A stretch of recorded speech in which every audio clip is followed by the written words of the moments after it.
So today I want to show you how I did my setup for automated charging. This is my Pixel 1 phone, and basically when it drops to 20%, it will start charging automatically, and when it reaches 80%, it will stop charging. So once it reaches 20%, it will unlock the phone with a passcode. It will open the Google Home app, which is connected to a charger, a smart plug, and it will turn on the smart plug, which is this one.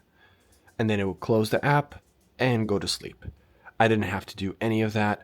I programmed it once, and now I basically can leave my phone acting as a server or something that's running all the time without me having to charge it ever again. So what you're gonna need for this setup is to be using the Google Home app. And you're gonna have a smart outlet here. I'm using one that's from a brand called the BN Link. You can use TP Link or Casa, whatever brand you have, as long as you have it in the Google Home app or as long as you have it in an app. It doesn't need to be Google Home, but easily accessible. So what we're gonna do is download the MacroDroid app. And this is what it's gonna look like. This is the home screen of the MacroDroid app. This is what it's called. From here, you're gonna go into macros. So let's create a new folder. You want the trigger here to be when the phone drops to 20%. So add trigger, battery power, battery level, increase or decrease. So when it decreases to 20%. The reason I'm doing all this is because I don't want it at 100% all the time. That's not good for the battery. So I want it to constantly charge itself. We're gonna have the trigger is when it drops to 20%. The action, first thing is gonna be add a delay, just to get everything started and to test it later, because I like to put the phone to sleep and test it later. So first I like to add a delay of 5 seconds. I don't like to use alarm. So after a 5-second delay, waking up the phone. So screen.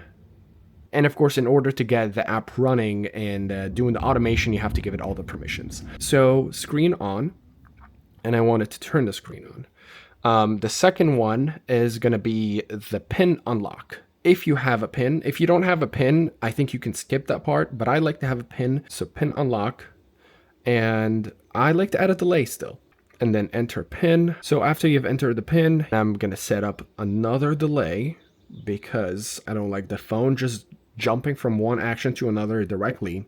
So a 2-second delay here, or whatever you like. So after the wait 2 seconds, you're gonna add another action, launch application, select application, and then I set it to be the Google Home app.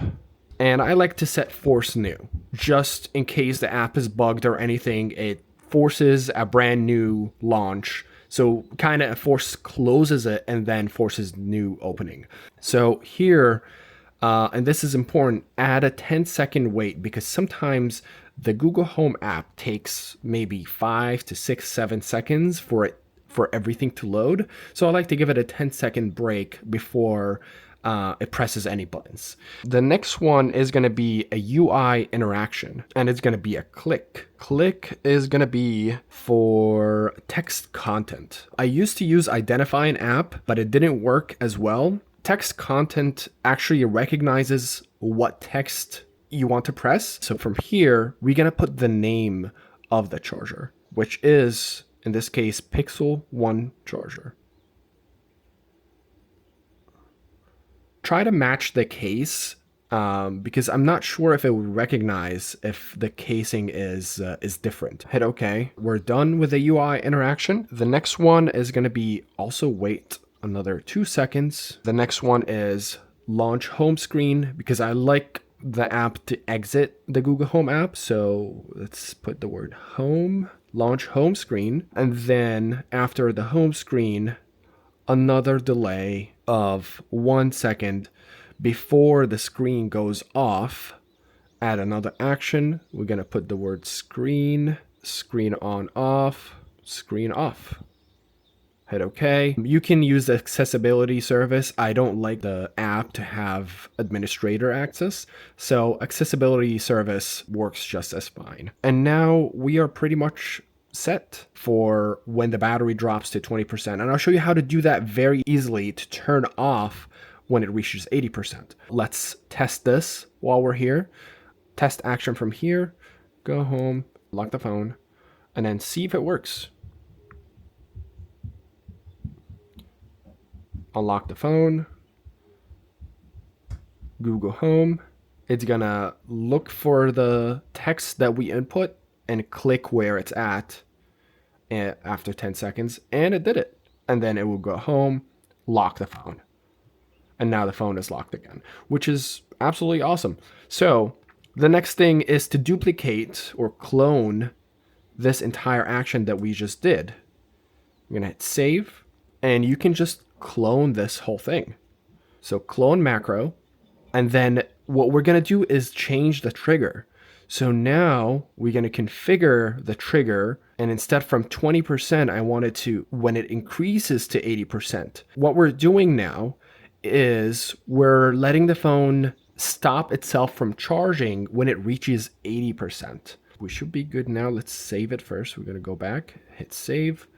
So charge phone 2, we can name this discharge. So discharge phone, let's see if that's gonna work. Test action from here.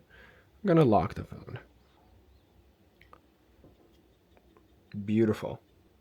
And it goes to sleep. Perfect. If you're gonna set this device and just gonna leave it charging at all times, I would recommend put it somewhere safe where if it catches fire, it's safe. Just in case, because these phones have an old battery in it and I don't trust it. So I put it in a big metal bucket and now it just acts as a server pretty much, and it's running all the time, charging itself all the time. So yeah, make sure put it somewhere where it's fireproof and it doesn't cause any hazardous, just in case it catches fire. This is a hazard after all. It's a battery that's constantly charging that's not being attended. Keep that in mind. I'm not responsible if anything happens to you or your house. And if you have any questions, make sure to drop it in the comment section. See ya.